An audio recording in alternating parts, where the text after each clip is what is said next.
श्री राम दोस्तों मैंने ये जो उपाय है एक अपने जानने वाले के साथ शेयर किया था। उन्होंने इस उपाय को किया और आप यकीन नहीं कर पाएंगे कि उनको 1 महीने के अंदर अंदर इतना ज़्यादा फ़ायदा हुआ है कि मैंने सोचा कि ये उपाय जो है वो मैं आपके साथ भी शेयर करूं।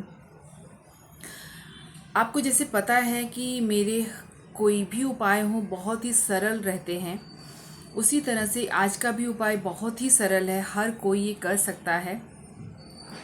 वीडियो में आगे बढ़ने से पहले आप सबसे एक ही रिक्वेस्ट करूंगी, अगर वीडियो पसंद आए तो लाइक ज़रूर से करिएगा। चैनल पे अगर नए तो चैनल को सब्सक्राइब कर लीजिएगा। कमेंट में प्रभु श्री राम जी का, प्रभु बालाजी का नारा लगाना मत भूलिएगा। और अगर आप चाहते हैं मेरी मदद करना, मुझे सपोर्ट करना, तो आप मुझे सुपर चैट के ज़रिए सपोर्ट कर सकते हैं। आइए जान लेते हैं कि वो उपाय कौन सा है और आपको उसमें करना क्या है। ये जो उपाय है आपको किसी भी मंगलवार के दिन करना है, चाहे वो शुक्ल पक्ष हो चाहे कृष्ण पक्ष हो। जब आप संकट में होते हैं तब आपको कोई भी पक्ष नहीं रोक सकता अपने भगवान के सामने अपने कष्ट को बताने के लिए या उनसे सहायता मांगने के लिए। तो कोई भी जब बड़ा संकट हो तब कोई भी दिन या टाइम या पक्ष मैटर नहीं करता है, बस आपकी श्रद्धा सही होनी चाहिए और आपको ये पूरा विश्वास होना चाहिए। जिस तरह से हम अपने पेरेंट्स से कुछ मांगते हैं, इसी विश्वास के साथ कि जब हम कुछ ज़िद करके मांगेंगे उनसे तो हमारे पेरेंट्स हमसे इतना प्यार करते हैं कि हमारी ज़िद को ज़रूर से पूरी करेंगे। उसी तरह से आपका जो आपके इष्ट से या आपके जो भगवान हैं उनसे जो कनेक्शन आपका जो रहता है वो एक पिता पुत्र और बच्चे के जैसे ही रहना चाहिए। इतना कि अगर आप पूरे भाव और करुणा के साथ उनके सामने आप रो दें, तब आपको ये यकीन भी होना चाहिए कि मैंने रो दिया तो मेरे जो प्रभु हैं वो मेरी मनोकामना ज़रूर से पूरी करेंगे। और भगवान तो इतने दयालु हैं। और जब हम बात करें हमारे प्रिय बालाजी की, तो वो तो बस भाव के भूखे हैं। आप पूरे भाव के साथ उनके सामने बैठकर पूरी करुणा से आप उनसे प्रार्थना करिए और आप देखिए कि आपकी जो मनोकामना है वो कितनी जल्दी वो सुन लेते हैं। एक चीज़ का ध्यान आपने और रखना चाहिए कि जब आप भगवान के सामने जाएं कुछ मांगने के लिए, जी हाँ, मांगने के लिए मैं इसलिए बोल रही हूँ कि जब हम कष्ट में होते हैं तभी हमको भगवान की याद आती है ज़्यादा। ऐसा बोलते हैं ना कि दुख में सुमिरन का सब करे, सुख में करे न कोई, जो सुख में सुमिरन करे तो दुख काहे को होए। तब जब आप भगवान के सामने जाएं तब क्या बोलते हैं ना, सरल भक्ति किसको बोलते हैं? सरल भक्ति का मतलब कि आपको कुछ नहीं पता है, आपको कुछ नहीं पता है कि आपको कैसे बोलना है, कैसे पूजा करनी है। आप कभी भी, जैसे हम बोलते हैं ना कि कोई भी चीज़ किसी से हम कोई डिस्कस करते हैं तो हम किसी किसी की आदत होती है कि हम मुझे तो ये पता है, मतलब सामने वाले की बात सुनने से पहले ही हम उसको कट कर देते हैं बीच से कि हमको ये तो पता है, क्या ही मतलब वापस से हमको ये बता रहे हैं।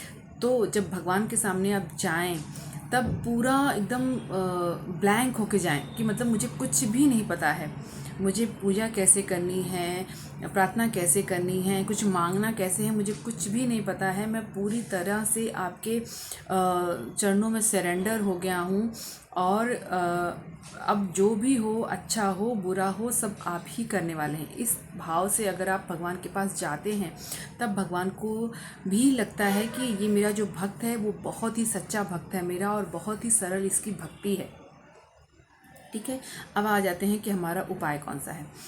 आपको कुछ चीज़ों की ज़रूरत लगेगी, जैसे कि सबसे पहले तो आपको एक कलश की ज़रूरत लगेगी। इस तरह से आपको एक कलश लेना है। ठीक है, आपको इसमें सबसे पहले एक कॉइन, 1 रुपये का, 5 रुपये का, 10 रुपये का, जितना जो भी कॉइन होगा, एक कोई कॉइन आपको सबसे पहले उसमें डालना है। ठीक है, उसी के साथ आपने इसमें 9 लौंग, फूल वाले जो लौंग होते हैं वो डालना है सबसे पहले कॉइन, उसके बाद लौंग 9, ठीक है। उसके बाद आपने ये इससे बड़ा भी हो सकता है, इतना बड़ा भी, कम से कम इतना बड़ा तो लीजिए ही आप, ठीक है।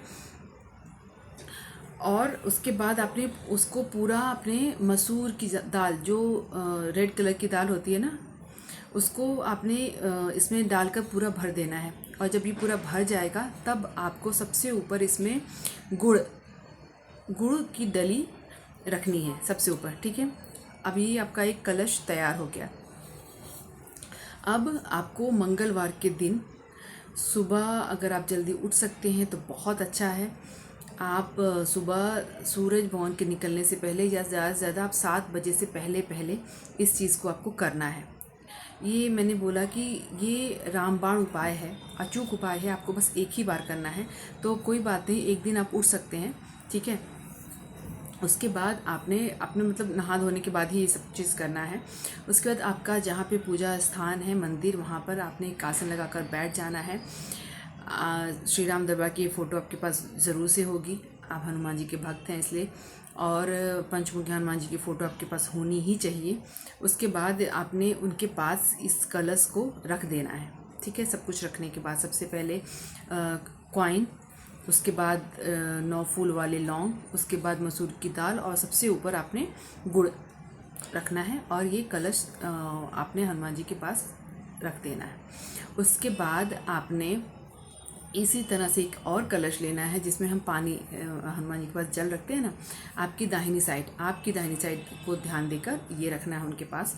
इसमें थोड़ा सा गंगा जल और एक तुलसी दल डाल देंगे आप, ठीक है। उसी के साथ आपने ग्लास में भी पानी रखना है जो हम पीने के लिए लेते हैं, क्योंकि आप किसी मनोकामना के लिए ले रहे हैं, तो वो जो हम ये उपाय कर रहे हैं, जब आप कुछ पाठ करेंगे उससे वो जो पानी है वो अभिमंत्रित हो जाएगा, ठीक है। और वो आपको पानी ज़रूर से पीना है। अगर आप खुद के लिए कर रहे हैं तो आपने खुद ने वो पूरा पानी पी लेना है, अगर आप किसी और के लिए कर रहे हैं तो आप उनको दे देंगे, ठीक है। उसके बाद आपको क्या करना है, आपने कलश स्थापना कर लिया, जल आपने रख लिया। अब आपने एक मिट्टी के दिए में चमेली का तेल डालकर, और उसमें मौली धागा जो होता है, रक्षा सूत्र जिसको हम बोलते हैं, वो उसका आपने एक बाती तैयार करनी है, और उसका दिया तैयार करके हनुमान जी के पास आपने उसको लगाना है, ठीक है। अब आपने दिया तैयार करके लगा लिया। उसके बाद आपने 9 उड़द के दाने, काला वाले जो उड़द होती है वो आपने लेने हैं, और साथ ही आपने लौंग रखने हैं, वो मैं आपको बताऊंगी बाद में क्या करना है उसका। फूल वाले लौंग आपने लेने हैं, और जो हनुमान जी को प्रिय है पीला सिंदूर, ठीक है। अब आपने सबसे पहले तो श्री राम नाम की स्तुति आपको करनी है। सबसे पहले आपने संकल्प लेना है, ठीक है। संकल्प की विधि मैंने ऑलरेडी बता रखी है। थोड़ा सा जल आपने लेना है। पहले तो आपने गणेश जी से प्रार्थना करनी है, आपकी जो भी पूजा आप कर रहे हैं उसमें कोई विघ्नता ना आए, पूरे निर्विघ्नता से पूरी पूजा आपकी पूरी हो जाए, इस तरह से आपने गणेश जी से प्रार्थना करनी है। उसके बाद थोड़ा सा जल, अक्षत, फूल और 1 रुपये का कॉइन लेना है आपने, और आपने संकल्प लेना है। आपका नाम, आपका गोत्र, आप किस दिन ये उपाय कर रहे हैं, आपका जन्म स्थान कौन सा है, आप किस जगह से अभी संकल्प ले रहे हैं, और किस मनोकामना को लेकर आप ये संकल्प ले रहे हैं, ठीक है। ये सब कुछ अपने हनुमान जी के सामने बोलनी है, और हनुमान जी के चरणों के पास ये जो जल है वो छोड़ देना है, ठीक है। उसके बाद आपने गुड़ और चने का भोग हनुमान जी को लगाना है। उसके बाद आपने क्या करना है, जो पीला सिंदूर है, अगर भाई लोग हैं तो वो चुटकी भर सिंदूर लेकर हनुमान जी को चढ़ा देना है। अगर मेरी बहनें हैं तो हनुमान जी को वैसे करके हाथ नहीं लगाते हैं। आप क्या कर सकते हैं, आप एक फूल पर थोड़ा सा सिंदूर डालकर वो फूल जो है हनुमान जी के चरणों के पास आप रख देंगे, ठीक है। उसके बाद आपने सबसे पहले तो 108 बार श्री राम नाम का जाप करना है, जैसे मैंने बताया है पहले भी वीडियो में। राम राम 1, राम राम 2, राम राम 3, राम राम 4, राम राम 5, राम राम 6, राम राम 7, राम राम 8, राम राम 9, राम राम 10, राम राम 11, इस तरह से आपने कर लेना है। उसके बाद आपने 7 बार हनुमान चालीसा का पाठ करना है, और 7 ही बार आपने श्री हनुमान अष्टक का पाठ करना है, ठीक है। और उसके बाद जो मैंने बोला था फूल वाले लौंग 11 लौंग आपने लेने हैं और थोड़ा सा कपूर लेकर आपने हनुमान जी की आरती करनी है, ठीक है, लास्ट में। और उसके बाद आरती होने के बाद आपने वापस से आपकी जो मनोकामना आपने संकल्प लेकर हनुमान जी को बोली है, वापस से आपने उनके सामने वो रखनी है, उनसे प्रार्थना करके बोलना है कि ये मेरी मनोकामना है, इसके लिए मैं बहुत कष्ट में हूँ, आप मेरे कष्ट का निवारण करिए। ये होने के बाद आपने वापस से 3 बार श्री राम स्तुति, श्री रामचंद्र कृपालु भजु मन, ये आपने 3 बार लास्ट में आरती होने के बाद आपने 3 बार हनुमान जी को सुनानी है श्री राम स्तुति, ठीक है। आपकी ये जो पूजा है वो पूरी हो गई आज की।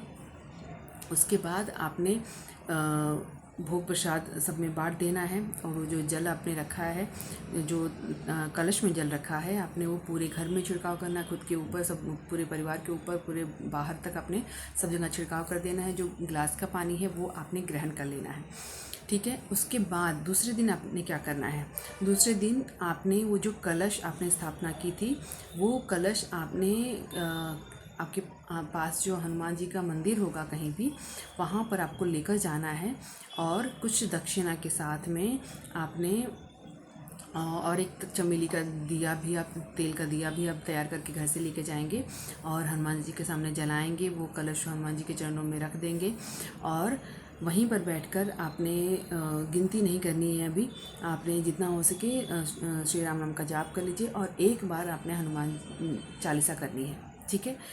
उसके बाद आप चुपचाप से घर पे आ जाएंगे।